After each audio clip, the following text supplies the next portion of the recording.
Hello friends, मैं जयंत। दोस्तों, आज की इस नई वीडियो में फिजियोलॉजी का एक और टॉपिक मैं आपके सामने लाया हूं, जिसमें कि हम लोग बात करेंगे disturbance disturbance in body fluid. यानी कि अगर बॉडी फ्लूइड्स में कुछ हो जाए, डिस्टर्बेंस हो जाए, तो क्या होगा। देखिए, दो ही चीज़ होती है किसी भी चीज़ डिस्टर्बेंस में। क्या होगी? एक तो या फिर कोई इंक्रीज हो जाए, या तो दूसरा क्या हो जाए, डिक्रीज हो जाए। तो अगर आप ये समझिए, फ्लूइड क्या है हमारे बॉडी में? लिक्विड है। फ्लूइड क्या है? फ्लूइड हमारे बॉडी में लिक्विड है। अब वो लिक्विड किसी भी रूप में प्रेजेंट है, यानी कि अगर वो ब्लड भी हो सकता है, वो आपका प्लाज्मा भी हो सकता है, ठीक है। लेकिन हम लोग जो डिस्टरबेंस की बात कर रहे हैं, वो है एक्स्ट्रा सेलुलर फ्लूइड के रिस्पेक्ट में। तो ये डिस्टरबेंस आपकी दो तरीके की हो सकती है। अगर एक्स्ट्रा सेलुलर फ्लूइड के रिस्पेक्ट में अगर ज़्यादा है, तो हम उसको बोलते हैं क्या? Over hydration. क्या बोलेंगे? Over hydration. और अगर यही फ्लूइड कम हो गया है, तो उसको हम लोग बोलते हैं डिहाइड्रेशन।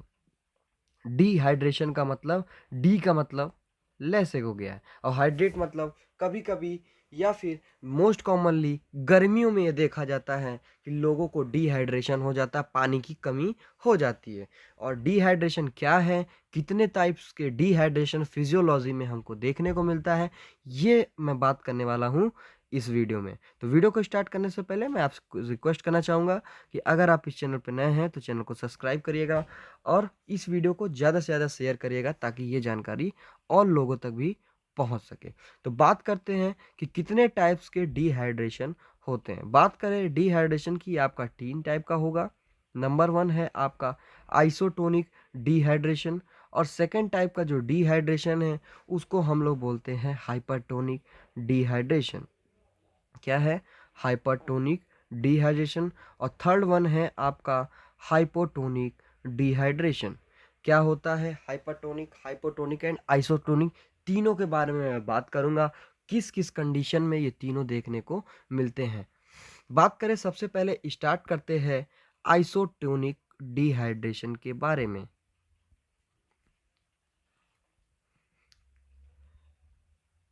आइसोटोनिक, देखिए, आइसो का मतलब कहीं भी अगर आ रहा है, आइसो का मतलब क्या होता है? सेम।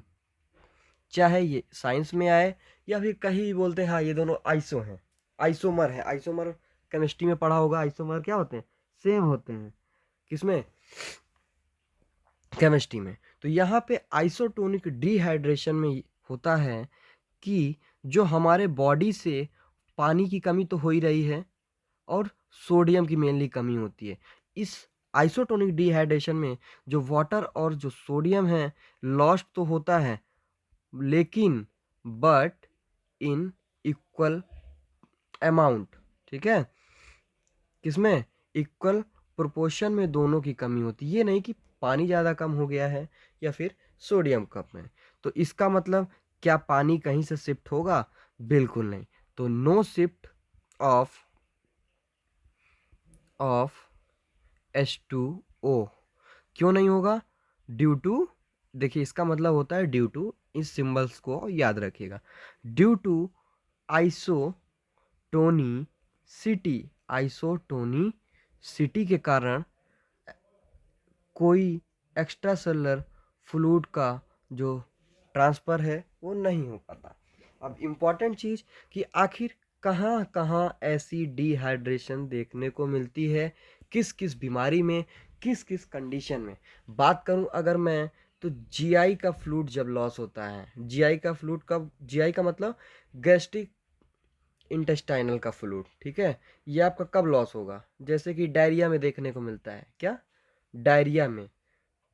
और अगर कोई पेशेंट बर्न का है, बर्न का मतलब अगर वो जल गया है किसी कारणवश, तो भी वहाँ पे जो फ्लूइड का लॉस होता है उस जगह, तो वहाँ पे भी आपका आइसोटोनिक डिहाइड्रेशन देखने को मिलता है।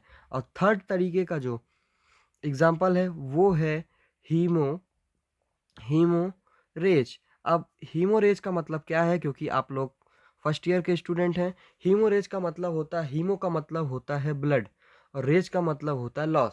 मतलब अगर बॉडी से किसी कारण की वजह से हीमोरेज हुआ है, ब्लड का लॉस हुआ है, तो भी आपका जो डिहाइड्रेशन होगा वो आइसोटोनिक डिहाइड्रेशन होता है। अब बात करें सेकेंड टाइप का डिहाइड्रेशन, जो है आपका हाइपरटोनिक डिहाइड्रेशन। क्या है?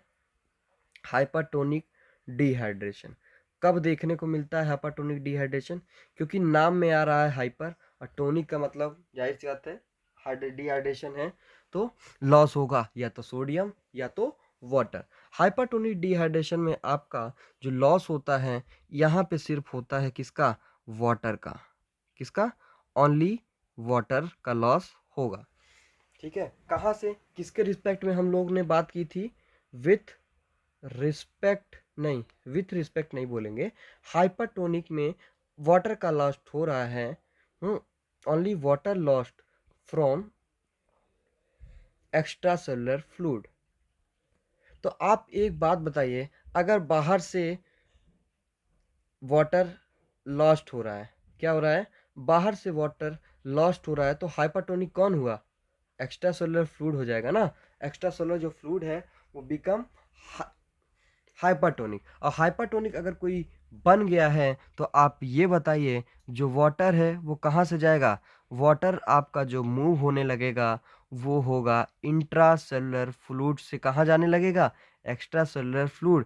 कहेगा भाई तुम परेशान मत हो, मैं तुम्हारी पानी की कमी को पूरी करता हूँ। तो इसके बाद क्या होगा? क्योंकि वहाँ से पानी खत्म हुआ, तो इसके बाद जो वाटर गया कहाँ से गया? इंट्रा सेलुलर फ्लूइड में। तो एक इम्पॉर्टेंट और क्वेश्चन आता है कि सेकेंडरी कौन श्रृंक होगा? श्रृंक का मतलब होता है दोस्तों सिकुड़ना साइंस में। तो आप ये बताएंगे कि इंट्रासेलुलर फ्लूइड का जो वॉल्यूम है वो आपका सिकुड़ जाता है, मतलब कि क्योंकि हम लोग मेडिकल स्टूडेंट हैं तो मेडिकल की भाषा में इसको आंसर करेंगे, श्रृंकन सेकेंडली। ठीक है, तो ये था इंट्रा हाइपरटोनिक डिहाइड्रेशन। अब बात आएगी कि आखिर ऐसी कौन कौन सी दोस्तों कंडीशन आती है जिसमें कि इंट्रासेलुलर वॉल्यूम सिकुड़ जाता है। इसका एग्जाम्पल कौन कौन सी वो बीमारी है या फिर कौन सी ऐसी कंडीशन है। बात करूं नंबर 1, तो वो है आपकी डायबिटीज़। क्या है? डायबिटीज़। डायबिटीज़, अब वो डायबिटीज़ चाहे आपकी मेलाइटस की वजह से हो रही है या फिर वो डायबिटीज़ आपकी इंसिपीडियस की वजह से हो रही है। किसी भी तरीके का अगर डायबिटीज़ का पेशेंट है तो उसमें ये देखने को मिलता है कि उसमें हाइपरटोनिक डिहाइड्रेशन देखने को मिलती है। और दूसरे तरीके की जो कंडीशन है वो देखने को मिलती है क्रोनिक अल्कोहलिज्म में। क्रोनिक अल्कोहलिज्म का मतलब जो लंबे समय से अल्कोहल का यूज कर रहे हैं, सेवन कर रहे हैं, उनमें भी देखने को मिलता है कि उनमें हाइपरटोनिक डिहाइड्रेशन देखने को मिलती है। या फिर chronic addition of lithium salt. अब क्रोनिक एडिशन ऑफ लिथियम का जो साल्ट है, अब लिथियम का साल्ट कोई ऐसे तो खाएगा नहीं। मान लीजिए किसी को कोई बीमारी है, उसकी वजह से उसकी कोई ऐसी मेडिकेशंस या फिर ड्रग्स चल रही हैं जिनमें लिथियम आयन या साल्ट इंक्लूडेड है, तो उसमें भी देखने को मिलता है क्या? Hypertonic dehydration. और तीसरे तरीके का जो डिहाइड्रेशन है वो है आपका हाइपोटोनिक डिहाइड्रेशन। क्योंकि हम लोग बात कर रहे थे किसकी? एक्स्ट्रा सेलुलर फ्लूइड के रिस्पेक्ट में। एक्स्ट्रा सेलुलर फ्लूइड के रिस्पेक्ट में हम लोग बात कर रहे थे, तो आप ये बताइए इसमें जो लॉस हो रहा है वो कहाँ से होगा? एक्स्ट्रा सेलुलर फ्लूइड से ही होगा, राइट? यहाँ पे लेकिन एक बात ये याद रखिए कि यहाँ पे लॉस तो होता है, पानी के साथ साथ सोडियम का भी लॉस्ट होता है।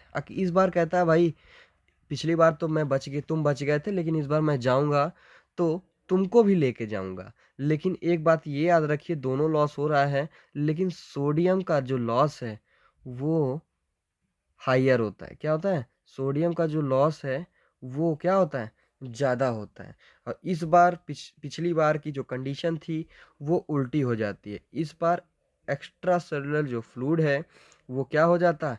हाइपोटोनिक। हाइपोटोनिक का मतलब बाहर से दिखाता तो है भैया मैं बहुत गरीब हूँ, लेकिन ऐसा नहीं है, वो बहुत ज़्यादा अमीर होता है। अमीर का इन सेंस पैसे से नहीं, बट उसके पास वाटर भरपूर है। तो इसलिए इस बार जो वाटर है वो एक्स्ट्रा सेलुलर फ्लूइड का वाटर कहाँ जाएगा?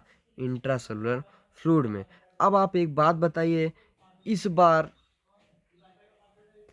इंट्रा सेलुलर वॉल्यूम जो है वो क्या होगा? इंक्रीज होगा। पिछली बार क्या हुआ था? डिक्रीज हुआ था। इस बार क्या होगा? इंट्रा सेलुलर जो वॉल्यूम है वो क्या हो जाएगा? इंक्रीज हो जाएगा। और ऐसी कौन कौन सी कंडीशंस है? अब बात करें, बताते हैं कंडीशंस की।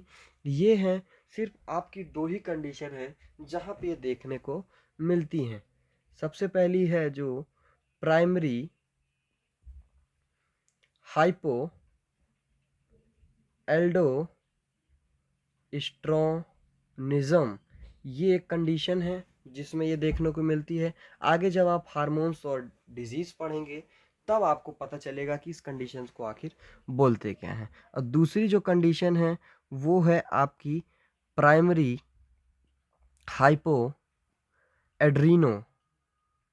एड्रीनो अलग अलग मैं लिख रहा हूँ, नाम एक ही है, ताकि आपको पढ़ने में पढ़ने में ताकि आपको प्रॉब्लम ना हो। इसको बोलते हैं हाइपो एड्रीनो कॉर्टिकॉलिज्म। और ऊपर एक चीज़ याद रखिएगा, दोनों अलग अलग है। ऊपर हाइपो एल्डोस्ट्रोनिज्म है, नीचे एड्रीनो कॉर्टिकॉलिज्म है। ये दो ऐसी कंडीशन है जहाँ पे हाइपोटोनिक डिहाइड्रेशन देखने को मिलती हैं। तो इस वीडियो में हम लोगों ने बात किया कि डिहाइड्रेशन आखिर होता क्या है, किस किस कंडीशन में डिहाइड्रेशन देखने को मिलता है, कितने टाइप्स के डिहाइड्रेशन होते हैं। नेक्स्ट वीडियो में हम लोग बात करेंगे ओवर हाइड्रेशन के बारे में, कि ओवर हाइड्रेशन कितने टाइप्स का होता है और आखिर ये क्यों होता है। तो वीडियो में लास्ट तक बने रहने के लिए बहुत बहुत धन्यवाद। अगर ये वीडियो आपको अच्छा लगा हो तो वीडियो को ज़्यादा से ज़्यादा शेयर करिएगा और लाइक करिएगा। Thank you for watching this video. Have a nice day.